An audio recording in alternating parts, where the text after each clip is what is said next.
So, hello viewers, welcome back to the live. Today we are having a wildlife photographer, Mr. Shreejit Shelar, with us, and today we will be knowing about his passion or his profession also, because it's very hard for a person to get both the things in one area or in one sector. So, first of all, we'll like to welcome our guest. So, welcome, Mr. Shreejit Shelar. Thank you so much for inviting me, Pulkit. It was a pleasure to receive an invite from you. So, being a wildlife photographer, first of all, my question will be that what was the thing that inspired you to become a wildlife photographer?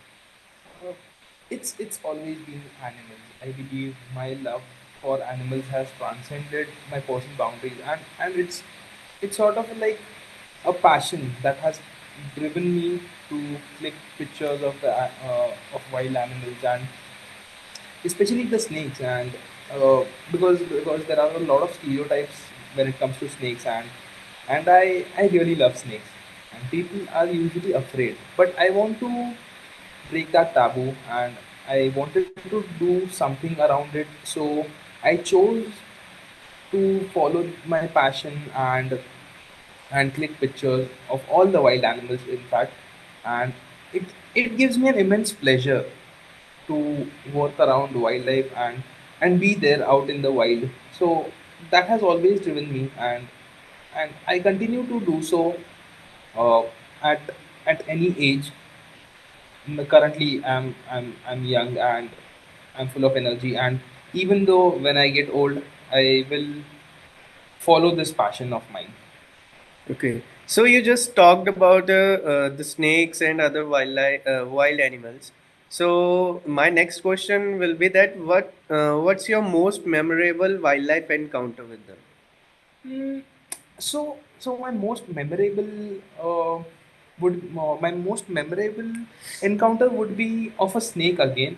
So there was this one time when I was walking around with leopards and we were walking around in a remote area in India and in Mumbai itself, and and there were rumors that there were we received a news that a cobra had entered a shelter, a house basically, and and people were eventually happy about the cobra being there and they were joyous uh, about the fact that since in India cobras or any snake is considered as a god's vessel or maybe a god's pet, so so the cobra had entered the house and people started worshipping it. It might seem strange, but yes, people started worshipping it, giving it milk to feed it, and started making it feel homely and stuff.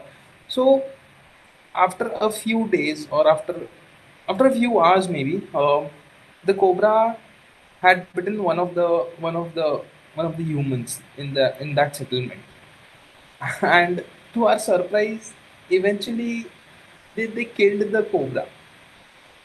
So that was one of the most interesting and one of the most horrifying uh, encounters, wildlife encounters that I've observed in the wildlife, and it's strange that the human behavior is really strange when it comes to when it comes to such things and once you start worshipping the animal and eventually you want to kill him, it's really strange. So that really stuck with me, and it did make an impact on me, which which sort of made me think and work towards the betterment for the animals.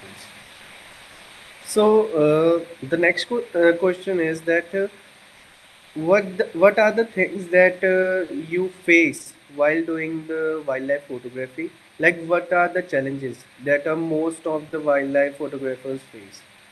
So when it comes to wildlife photography, the first thing that that concerns me is the funding.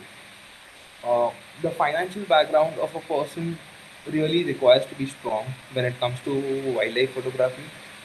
And there are a few wildlife photographers who have started from nothing, and they have went on to become some of the most topmost wildlife photographers in that industry. And it's apart from the financial background, it's also about your hard work, the kind of efforts that you put into your work, because usually you are away from home, you are you are out there in the wild, and you might even face dangers of wildlife. And there was this one time when we were in Amboli, which is a ghat, which is a valley, and um, and we were out there in the wild at like 3 or 4 a.m. at night, deep into the forest. And and this encounter I had was really scary, because while we were in the forest, we were like 20 to 30 kilometers away on feet, away from the settlements. And a snake, a really venomous snake, like second most venomous snake, uh, crawled beneath my feet. And one small wrong step could have eventually led to the death of me. And it really made me feel, it really made me wonder, like, what uh, uh, are these uh, what I can say, like, uh,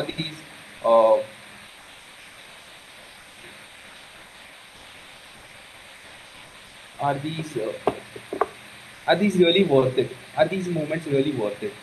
And eventually I realized, yes, these are worth it, because I want to work for the betterment of the animals. So yes, that drives me. And coming back to your question, these are some of the difficulties that usually the wildlife photographers face. So we are getting out of our time limits, Mr. Shila. So we'll just meet in another episode. We will be making the second part of this episode, or we will be coming again live. So till then, stay united and do go for the adventurous life like our host and like our guest also. Because being a host, I also go for wildlife photographies and also for the treks in the jungle. So stay tuned for the next